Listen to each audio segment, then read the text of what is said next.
connecting security solutions with security leaders. Security you should know starts now. Welcome to Security You Should Know. Today, we're going to be talking with ThreatLocker and what they're doing in data loss prevention with their storage control solution. Now, the problem that they're addressing, it's kind of a big one here. It's that user-based access controls just aren't enough. Helping us get answers to these questions are Jonathan Waldrop, CISO for Hire, and Nick Ryan, the former CISO at RSM. Nick, I'm going to start with you. Why are user-based access controls just not cutting the mustard these days? You know, honestly, it's a problem at scale, right? You really just don't know people. You don't know roles. You don't know departments, especially as your organizations get larger and larger. It becomes a nightmare to be able to remember why permissions were given to so-and-so, or should they still have them, things like that. All right, Jonathan, I'm going to come to you. Why are we still struggling with user-based access controls, or the fact that they're just not doing enough? Yeah, it's an idea we've had for a long time in the security space. And like Nick mentioned, we've got people that move around. We've got jack of all trades that move from department to department. They need multiple permissions, and somebody new comes in. Do they need the same ones? Who knows? It really gets complicated. Like Nick said, it's at scale where you've got lots of different things happening in an enterprise organization. All right, well, today we're going to be talking with Rob Allen, the Chief Product Officer over at ThreatLocker, and a familiar face here on Security You Should Know. Now, to start out, Rob, you know the drill. We're going to be answering those three essential questions. How do I explain the value of storage control to my CEO? What does it do? What does it not do? And the pricing model. Can you help us out here, Rob? How to explain the value proposition? Well, the value is, would you like all of our information to end up on the dark web for sale? No? Okay. Is there value in that? Yes. That's broadly speaking the value proposition. What does our solution do? It does many wonderful things. Helping you protect your data is just one of them. It's a pretty important one, but it's just one of them. And what's the pricing model is talk to us. It's surprisingly reasonable, I think, is a best way to describe it. Fantastic. Well, we know the problem. We've heard a little bit about what storage control is doing here, but I'm sure tons of questions here, tons of details to get into. So Jonathan, what other questions do you have for Rob and ThreatLocker? Yeah, so help us understand a little bit, just high level, where it's working. Is it working on a workstation? Is it in cloud storage? Is it in apps and databases, structured data, unstructured data? Can you elaborate on that a little bit? Our focus, broadly speaking, is on the endpoint. So endpoint being server, workstation, laptop, doesn't make any difference. Linux, Mac, that kind of thing. Where we are slightly different to some of the tools that are out there, and as you alluded to at the beginning, Rich, the issue is user-based access control is not enough, because generally speaking, the way these things are set up is that Rob has access to data. The problem with that, though, is that the attackers know that you have access to data, and everything you run has access to everything that you have access to. So whether it be a Chrome extension, whether it be a remote access tool, whether it be a piece of ransomware, everything that you run has access to everything that you have access to. And as I said, that is something that they will take advantage of, because, I mean, realistically, why does PowerShell need to access every file in my finance folder? It doesn't. Why does a piece of ransomware need to access every file in our management share? It doesn't. So if you can minimize that, if you can reduce what programs have access to what data, you're going to be in a much better position. All right, Nick, I'm going to come to you. What questions do you have for Rob? Yeah, I think the first thing is this reminds me of the solution from back in the day called Bit9, Carbon Black, kind of that running on all the different areas, whether it was a file control, whether it was a location control. And I guess I'm kind of curious, one of the hiccups that we had when we ran that tool was, how do you do it at scale, right? So if I have all these different departments, I'm not really sure who does what. Do they need access to this application? How do you kind of shortcut the user experience to where they can get what they need, but you're also putting the stop sign there to check it out in a way that is meaningful? Sure. Well, there's a couple of ways you can approach it. So, and we can do it both ways. Is one that you can do it based on data. So where that data is, restricting what programs have access to that data. Now, as you said, at scale, that can be a little bit tricky. It can be a little bit cumbersome. Another way to do it is to look at it from the program level. So if you look at it across an entire organization, as I mentioned, PowerShell is a great example because it is so often used for data exfiltration. If you just look across your entire organization, you say, well, look, who or why would need to access data of any description with PowerShell? The reality is probably nobody. So you can apply restrictions to programs in the same way as you can apply restrictions to folders. So again, PowerShell needs to run. It needs to do things. It never needs to access a network share anywhere in my environment. So why would I let it access a network share anywhere in my environment? I mean, fundamentally, what we're doing is, and it is similar to the other tool that you mentioned, it's applying the principle of default deny. But as well as default deny to what's running, it's also default deny as to what things have access to. Yeah, I guess the follow-up question that I would have there from a user experience perspective, is it stop dead in your tracks? And if this is an error email or click here, like what does that process look like from the end user perspective? An excellent question, Nick. So they will basically just get a pop-up saying, look, you can't access this, or this program has tried to access that. They'll get a pop-up button, click here if you want it, if you actually need this access. Comes through to an administrator, they can approve the request, and within 60 seconds, the program will have access to that data. So it's a really smooth, really clean approval process. Basically blocked, requested, approved, I've now got access, or it now has access. So it's really smooth. Yeah, just one follow-up on that, because this part is key.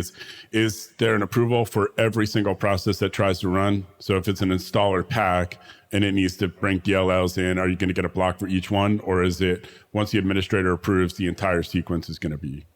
So that, the short answer is yes. That's on the application control side of things. So it's, Chrome has got 50 different DLLs associated with it. I mean, effectively that from our perspective is an application definition. We have a definition that contains all of those DLLs, and all of those will be allowed to access whatever it is we say they need to be able to access. So short answer to your question is yes, we do take care of all those dependencies and other parts of programs, not just the chrome.exe itself. Question for me on how it's learning. So either on initial install, what that time frame looks like to get to from learning to a blocking mode, but then also is the program learning on the fly? And so it's saying, hey, Jonathan used to need to access these files or here, but now he doesn't because he's in a new role. Somebody forgot to change the RBAC, like we were talking about. It's difficult. So does the system pick that up? Does the platform rather pick that up automatically, if you will? So it's actually something we've always done. I suppose, taking a step back, what you begin with is visibility. So what you begin with is who accessed what, where, and when. So having that visibility, knowing who's accessing what data, is half of the battle when it comes to actually restricting or controlling access to the data. So we have always been able to do what's called auto-populate, which is basically, it's not quite learning, but it's not far off it. Insofar as I can click on a button, it'll show me everything that program X or every data location that program X has tried to access. And then we can build our restriction based on that. But it's doing it based on the evidence of what we've seen, rather than you or any administrator taking random guesses as to who or what might need access to what. As I said, visibility is half the battle. Knowing who's accessing what and when and where is the other half. Yeah, that's a great question, Jonathan. The other question I would have for you is, so when it comes to the data, because I think that's an interesting angle here, is from the data perspective. So say I have a PDF, but we're not going to do an application block. We're going to say that this is a piece of information that we want to make sure that only the C-suite have access to. Can you walk us through what that actually looks like? Is that modifying the hash to approve only X workstations or mobile devices to be able to access that PDF, for example? So in the example you gave, which is a group of users having access to a PDF file, I mean, that is your traditional user-based access control. So it's our role-based access control, or whatever you want to call it. So these users have access to this file. What we're talking about is basically taking that a step further and not just saying Rob is in the C-suite group, so therefore Rob can access this PDF. What we're saying is, okay, Acrobat, run by Rob, can access that file. Chrome can't, piece of ransomware can't, PowerShell can't, nothing other than the program that I specify that Rob is running can access that file. So it's about basically adding to user-based access control or role-based access control, augmenting those rules with program-based rules, which means I can do what I need to do as a user. So I can access that PDF file that I've been given access to, but I can only access it with a specific program, not with anything. And again, being able to access that with anything is a large part of the problem, because that's how ransomware works. It runs as me. It can access everything I have access to. Rob, you mentioned earlier about the kind of one-off approval process for, hey, this person needs to access this or whatever. Is there an at-scale version of that? At least in my experience, I've seen a file system have a 9-digit number, and it always flagged as a social security number type of thing. But it was, here's where the number lives on this piece of paper, on this PDF document, and we know that that's a tracking number, not a social security number. Are there those kind of at-scale things where you don't have to go through, everybody has their one-off approval? So we're not getting into the level of what data is contained within file types. So we're not looking for social security numbers, for example. Again, we're just about controlling what has access to specific types of files. We're not interested in the actual contents of them. So that wouldn't really come up in the context of what we do. I mean, look, Microsoft and other vendors do a perfectly adequate job in that space. But as I said, the contents of files are really not of interest to us. We're more interested in who and what has access to files, to data. Is it interacting with like cloud apps, like a cloud storage, like a personal Dropbox or a Google Drive or those type of cloud apps? So we do have a tie-in to SharePoint. Now, it's not strictly speaking for the same purpose. It's more from a visibility perspective that our customers use the SharePoint connector. It's just, I want to see what's going on in my SharePoint folders. They can use that to trigger alerts on things like data exfiltration, or our CFO usually accesses 10 files in a morning. All of a sudden, he's just accessed 200 files. He's either had way too much coffee or there's something not good going on with his machine. So that's more the purpose of the SharePoint connector. Gotcha. Yeah, speaking of that, I think that's a great question to build on. So what can you talk to us about what this looks like from a mobile perspective, right? With the workforce being distributed, you got people connecting from all kinds of different devices. And, you know, we do our best to be able to see all the devices that are connecting in. But what does that look like from, if we go back to that example of the PDF, well, if the CEO has an email pulled up on his cell phone, right, it's not going to be opened by the PDF app. Maybe it'll be opened by Outlook. But can you talk to us about what that looks like from accessing, whether it's data or applications from non-standard devices, if it's maybe a token based on the user, or if you include those mobile devices in the rule setup? The short answer is not yet, but watch this space.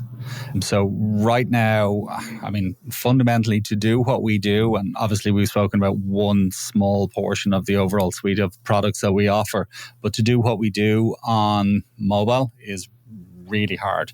It's especially hard on iOS, primarily down to the restrictions that Apple put in place. So for us to replicate what we do on other endpoints on something like iOS, it's not quite impossible, but it's heading in that direction. And so no, when we're primarily focused on what we can control, and what we can control is what we can run on, and what we can run on right now is Windows, Mac, and Linux. We got time for one more question. Yeah, Rob, you mentioned earlier the various suite of products that ThreatLocker has. Does this DLP product stand alone? Does it require other products in a kind of a bundle type of thing from ThreatLocker? Do you have to run like a core agent for this DLP platform to run, or can somebody come in and purchase it standalone if they have just that point solution need? In theory, you could. It would be highly unusual and highly unlikely because of the amount of protection that the other things that we do in terms of application control, ring fencing, so on. It would be highly unusual for somebody to just say, we want it for storage control. I mean, it is the same agent, it's the same portal, it's the same bill, everything else. Generally speaking, people will get our storage control alongside our application control and network control and everything else.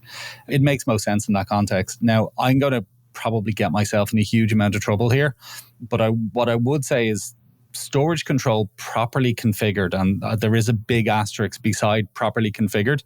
You could argue that storage control properly configured, like, who cares if ransomware can run? Because it's not going to be able to get at the data because I've got storage control properly configured. Now, the problem is properly configured, as I said, it's a very difficult thing to tie down. So where people keep data, this person might keep their data in their OneDrive folder like they're supposed to. This person might keep it in the root of their user folder. There's so many different data locations, and trying to keep an eye and keep track of all of them is virtually impossible. So I'd never say to somebody, just get storage control. But as I said, properly configured, if this is set up right, the potential for damage or data loss is approaching zero. It may not be actually zero, but it's certainly approaching zero. Rob, what's one thing we didn't ask about that we need to know? Physical storage. So we didn't mention things like USB drives. Very often people just completely forget about USB drives, forgetting about how practical, how easy, how convenient they are for people to exfiltrate data from organizations. It's probably the easiest way for someone to take large amounts of data out of any business, any organization. It's just USB drive. They're that small. Nobody's going to notice you plugging into your machine. Unless you got serious auditing and logging turned on, nobody's going to notice you copying files from your SharePoint to that, and you just walk out the door. So control over those physical devices like USB drives is something we haven't discussed, but it's something that a lot of organizations very often miss.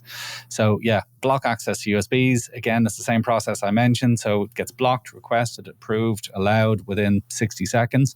So it doesn't have to get in people's way, but you should not be able to put a USB drive into any machine in any business and walk out the door with data on it. Defending against the sneaker net. That's what I like to hear. Well, that's just about it for this episode of Security You Should Know. To learn more, head to ThreatLocker.com. And if you have any feedback about this show, send it to us at feedback@CISOseries.com. A big thanks to Jonathan Waldrop and Nick Ryan for helping us learn more about what ThreatLocker is doing here. And a big thank you to Rob Allen for your time and being game to answer all of these questions. And thank you for listening to Security You Should Know. That wraps up another episode of Security You Should Know. If you like this program, please subscribe, tell your friends, and leave us a review. All companies showcased on this program are sponsors of CISO Series. If your company would like to be spotlighted and interviewed by our security leaders, go to our contact page on CISOseries.com or just email us at info@CISOseries.com. Thank you for listening to Security You Should Know, connecting security solutions with security leaders.